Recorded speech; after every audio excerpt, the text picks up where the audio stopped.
Hi there, this is David and welcome to New RPG News. We have a lot of stuff to talk about this week, from a Final Fantasy mix-up, mess-up, mistake, to a Chrono Trigger remake from the producer himself, to a brand new Pokemon game, tons of new game announcements, and more. But first, we have a package! I got a package! It's like Christmas morning! Yay! This is from Peter King at Hyperplay RPG. It's all the way from London. Royal Mail. Look at that. How fancy-dancy. Oh, open carefully. 300 RPG reviews inside. Okay. I kind of think I know what it is now. He kind of spoiled the whole package with that little message on the back. Let's see what we got here. Oh, there's a little note. Hi, David, with best wishes from your friends at RPG Fan and Hyperplay RPG. I love RPG Fan. I use their website all the time. I used to use RPG Fan and RPG Gaymer all the time in college, just to get my RPG news and release dates and stuff like that. Thank you for all your awesome videos. We love them. P.S. The book is available at hyperplayrpg.com if your viewers are interested. I'll be sure to include a link to that in the video description. Thank you so much. Let's see what we got going on here. Can I get this out of it? This is like look at this. This is like completely like tucked away in there. It's a whole thing. Okay, here we go. This is, I saw this and I thought it was so cool. I talked about this on one of my videos too, I believe, and I also looked at it on Twitter because it was so neat looking. So this is great. Wow, thank you. Y'all didn't have to do this. I had no idea that they were based in London either. This is the RPG Fan Review Card Collection. Look at that, beautiful. And you can just flip through it and it has all of their reviews in little cards with their scores and pictures. Looks really high quality as well, like nice glossy pages and everything. Very, very, very nice. Thank y'all so much for this. This is so cool, so sweet. I will definitely include a link to this in the video description if any of y'all want to pick this up as well. So first up, get this. We have a mistake with Final Fantasy VII Rebirth, at least in the Japan and Asia regions. The physical edition discs are mislabeled and kind of swapped. So the play disc, so it's basically there's a playing disc and a data disc, and they're mislabeled, and you need to switch the two around in order to play the game properly. I don't know how this happened. That seems kind of crazy. It says, due to an error during Sony Interactive's entertainment manufacturing process, the data disc is erroneously labeled as a play disc, and the play disc is erroneously labeled as a data disc. So basically you have to insert your play disc first because it's really the data disc, and then insert the data disc because that's really the play disc in order to get around this. I love how they went ahead and they said, well, it's not our fault, it's Sony's fault. Pre-orders are available for Shin Megami Tensei 5 Vengeance. So we have physical pre-orders available and digital pre-orders available. There's different ones available on each systems. So you can buy physically now on the PlayStation 5, Xbox, and Switch. Even the Xbox One, surprisingly enough, this is available on that, but I guess if it could run on the Switch, it could run on the Xbox One, but whatever. And then digitally, it is available for the PS5, PS4, all the Xboxes, the PC as well. It says right here that it has a $60 standard physical and digital edition and a $70 deluxe edition available for pre-order. The deluxe edition includes the base game and some downloadable content, as well as demon subquests. It says that pre-orders for all editions include 2 sacred treasure sets, the Gleam Grenade to inflict a small amount of damage to foes, and a Harado Bead to recover HP for all allies. Both can be used infinitely in battles. Wow, that's really nice. At first I was like, wow, who cares about some item that inflicts a small amount of damage to foes and some HP recovery item, but being able to use it infinite times, that's kind of nice, I must say. When is this coming out? This is coming out June 21st. June 21st, but you can go ahead and pre-order it now. I made a full video about this, but I thought that I'd bring it up again just in case you happen to miss that video. The producer of the Bravely Default series is teasing new developments to be announced in 2024. We do not know what those new announcements are. Most people are thinking that it's going to be a Bravely Default remaster of the first game. Me personally, I would love a Bravely Default 3. I always would take a brand new game over a remake or a remaster of an older game that I've already had. If I am ever given the opportunity, I'm always choosing something new. So, but more than likely we're probably going to get a remaster, because it says right here, back in October of 2022, Asano hinted that a remastered version of the original Bravely Default could be in development. But basically, he sent out a tweet for Bravely Default 2's 3rd anniversary saying that we should be able to tell you some more developments in the Bravely series this year, so please stay tuned. So, I made a whole video about this because I love the Bravely series. It's one of my favorites, and I just wanted to gush about it for a little bit and just talk about it, because that's what we do here on this channel. Gaming should be fun, and we come here to talk about fun things and just muse and just talk about certain stuff, and it shouldn't be so deathly serious like it was in the comments for that video. Yoko Taro teases Nier 3. Update. Director now referencing a mobile game. Yeah, it says that Yoko Taro had dropped another hint towards the future of Nier. He posted a single word written similarly to repent on social media platform X, Twitter, earlier today as reincarnation. Okay, but then it says right here, there's already a game called Nier Incarnation, albeit a free-to-play mobile game. Albeit a free-to-play mobile game, which is shutting down its service this April. Like, what? Could Reincarnation be making a return earlier or via Nier 3? So, basically, I don't know why I'm laughing. I just think this is so funny because I saw everybody on Twitter, they're like, oh my god, new Nier 3, oh my god, this is wonderful! And they're like, oh, the mobile game. Oh, the one that's shutting down in 2 months. It just makes me laugh. Pokemon Legends ZA announced for the Switch to go out worldwide next year.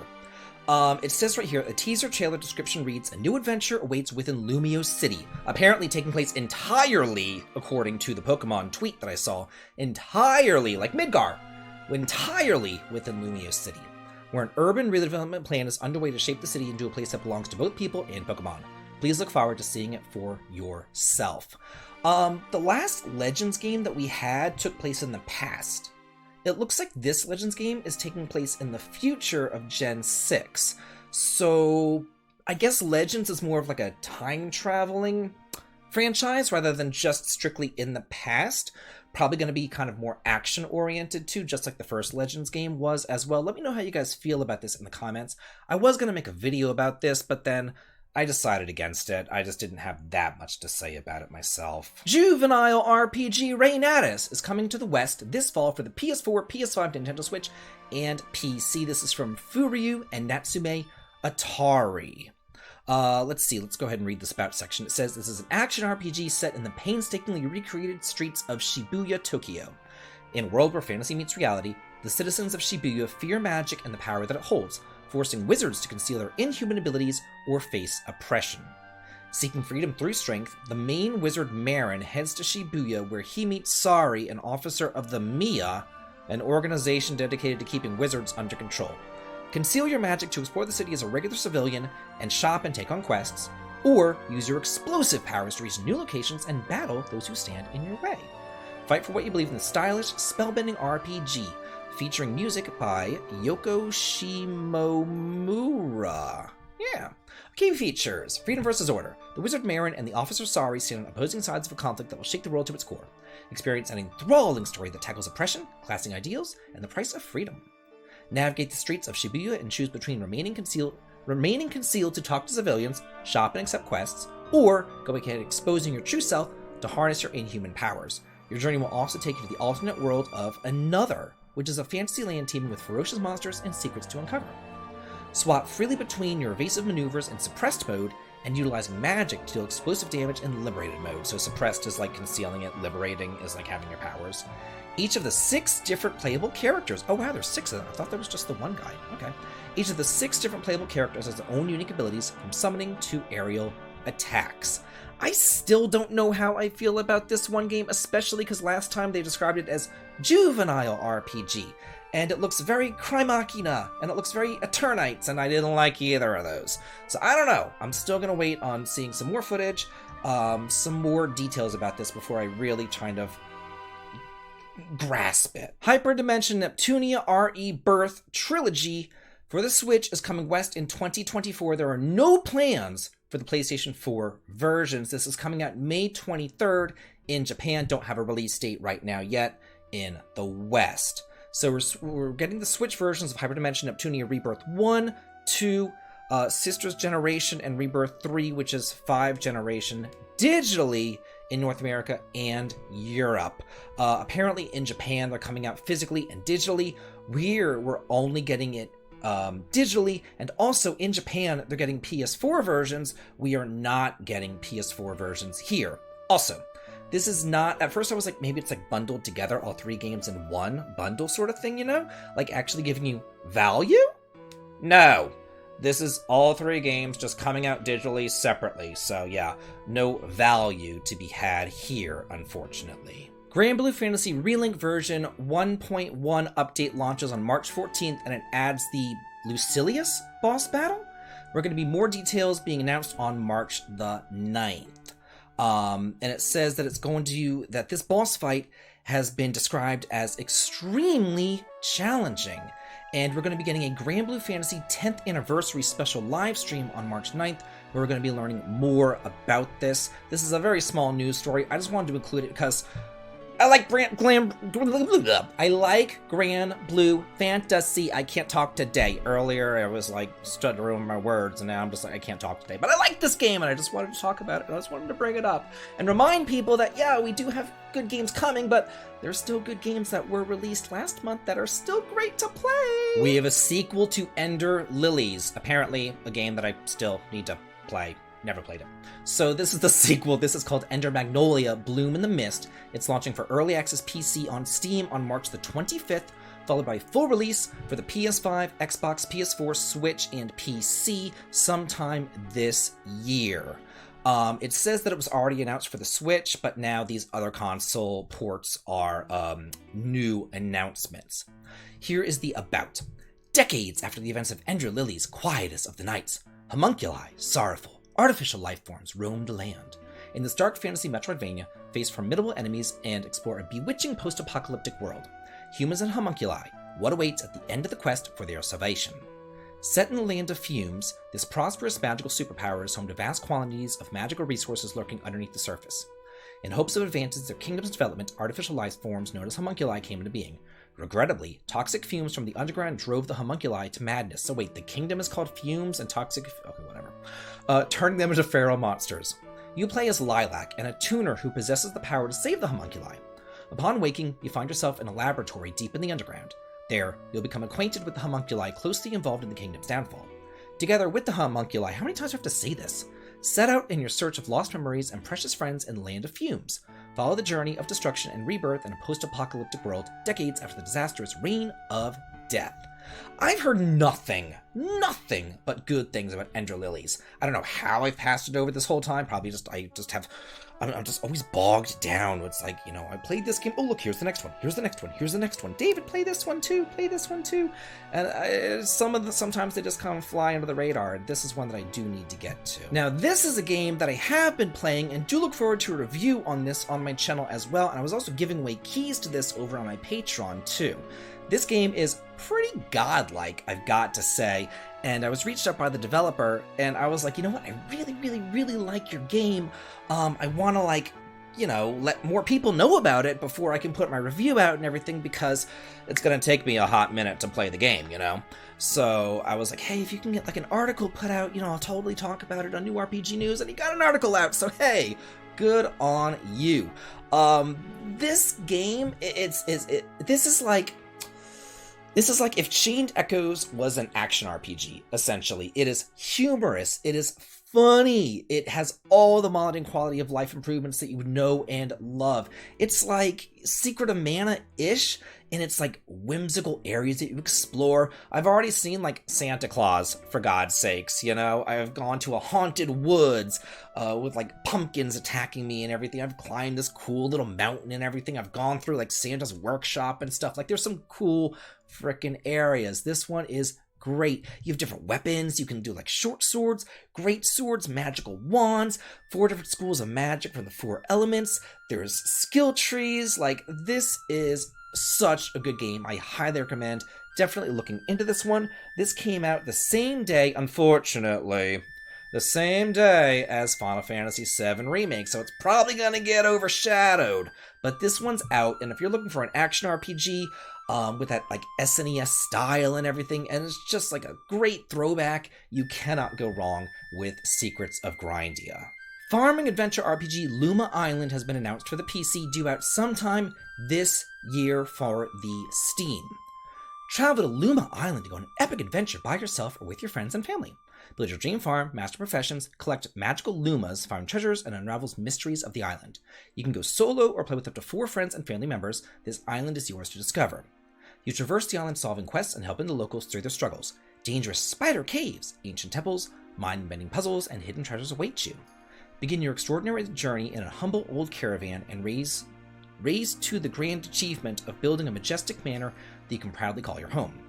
Pick from 7 unique in-depth professions, each with its own progression path. Upgrade your tools to gather rare materials and collaborate with your teammates to become masters of your crafts. This looks pretty decent, one of those cozy RPGs, I figured I'd bring it up. Dungeon Drafters for the PS5, Xbox, PS4, Xbox One, and Switch is launching on March 14th. It's currently available over on the Steam right now, and these console releases include all content updates added since the PC version's launch last year. Here, you explore ancient ruins, loot rare cards, and employ clever combinations to defeat your foes and build a legendary spell deck that could save the world. Oh, this is a deck building RPG. It makes sense. Dungeon Drafters, like drafting a deck. A mystery dungeon adventure unfolding in a realm where magic is cards and cards are magic. Choosing from one of 6 young adventurers have had major issues talking today. Each with their own starting decks, eager to explore ancient ruins with this tile-based dungeon crawler with rogue-lite elements. Craft your unique spell deck and plunge into the ancient dungeons on a quest to rid the world of evil and forbidden cards. Battle it out in tile-based combat with your spell deck to execute incredible combos that devastate the battlefield. Collect rare cards, loot treasure, and rescue lost adventurers, then return to town to prepare for your next run. Dive deeper and work your way towards building the ultimate spell deck that will banish evil from the world forever. Here we have like another SNES-inspired pixel art RPG. This is an open-world action RPG announced for consoles and PC, due out February of next year. Specific consoles have yet to be announced, though. Save the world by fishing! How that works, I will never know, but okay.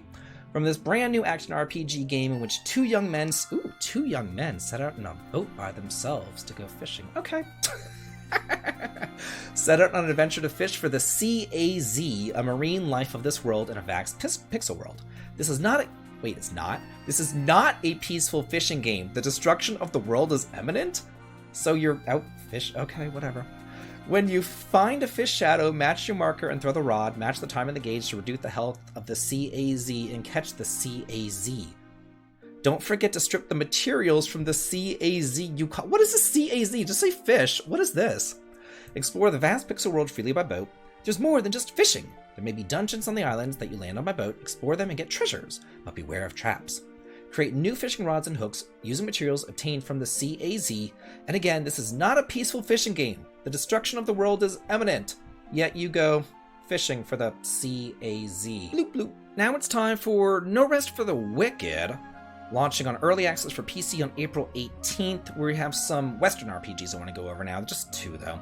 It says followed by full launch across the PS5, Xbox, and PC at a later date. This is a visceral precision action RPG sent to reinvent the genre. Okay. The year is 841, King Harald is dead. As world of his death echoes throughout the kingdom, the crown passes to his arrogant, yet untested son Magnus. Even worse, the pestilence, an unholy plague not seen for 1,000 years, has returned. It sweeps across the land, corrupting everything that it touches. Magical Selene, a ruthlessly ambitious figure in the church, sees the pestilence as a chance to prove herself in the eyes of God. These forces all converge in the backwater Isola Sacra, where rebel groups and the provincial government fight for control amid the Isle's crumbling ruins. You are Serum. I thought you were Magnus. Okay, whatever. You are Serum, a member of the group of mystical holy warriors imbued with remarkable powers and sworn to defeat the pestilence at any cost. But the task will prove increasingly challenging as you become entangled in the people's plight and the vast political struggle of this downtrodden land. Chaos will pull you in every direction as you seek to cleanse the land of wickedness and shape the kingdom's future. As you can't tell, this is not my type of game, but again, I just bring these things up to y'all because I know that a lot of y'all are interested in them. Fantasy action RPG Vindictus, Defying Fate, has been announced for consoles and PC. It's set in the world, apparently there was some MMO that was released back in 2010 called Vindictus. I'd never heard of it before. I was done with EverQuest by then. Yeah, I was done by EverQuest. I was done with EverQuest before I finished college. So, yeah, I was definitely gone. I probably finished that in 2003-ish. Probably played EverQuest from 99, 98 till 2003-ish. That sounds about right. Anyway, it'll launch first for PC via Steam, followed by consoles at a later date. Welcome to the world of Vindictus Defying Fate, an adrenaline-fueled action game currently in the pre-alpha stage, where every clash is a symphony and every step is a dance with destiny. Immerse yourself in a dark and intense odyssey, where you'll face towering adversaries and navigate a 3D world teeming with mystery and danger. Embrace the challenge, embark on the journey, and be part of the saga that defies fate. So if you did play this game back in the day, or you still do, maybe you want to check this one out too. More Monster Hunter! There's a 20th anniversary special program set for March the 12th. It says, no new game announcements or Monster Hunter Wild news is planned. So my question is, what's the point? Just saying. Why are you having a 20th anniversary celebration program whenever you're not announcing any new games or anything else? Who knows? Anyway, this is going to be at March 12th at 4 o'clock in the morning Pacific time, 7 a.m. Eastern time. You can watch it over on YouTube. It is a 2 hours with no new game announcements and no news on Monster Hunter Wilds. What are they doing for 2 hours? Apparently, they're going to feature announcements of players' top 10 favorite monsters. Who cares? According to an official vote held at the end of 2023. A talk session with the directors of the Monster Hunter series, a look at Monster Hunter USJ Festival that began at Universal Studios in Japan, and Monster Hunter 20th anniversary related information with special guests. That sounds like a big old nothing burger to me, but hey, maybe I'm missing something here. And in our last story of the day, the Tokyo Game Show 2024 outlined Trailblaze the World with Gaming. It's to be held at the Makuhari Messe in Chiba from September 26th to the 29th. It says the Computer Entertainment Suppliers Association has released an outline for the Tokyo Game Show 2024, which will run from September 26th to September 29th in Japan. This year's themes is Trailblaze the World with Gaming. It'll take place in a hybrid format, which will include both physical and virtual venues along with official streaming. The physical exposition aims to cater to a more diverse range of visitors, from businesses, professionals to families, while official streaming programs and the virtual venue will provide various news and experiences across the world. We always get so many great new game announcements at the Tokyo Game Show. Hopefully we'll get another new game announcement at this Tokyo Game Show. A girl can dream, what can I say? Anyway... That's it for this week's New RPG News. Let me know what you like most. Let me know what you thought about the news. And as always, have a good day, y'all.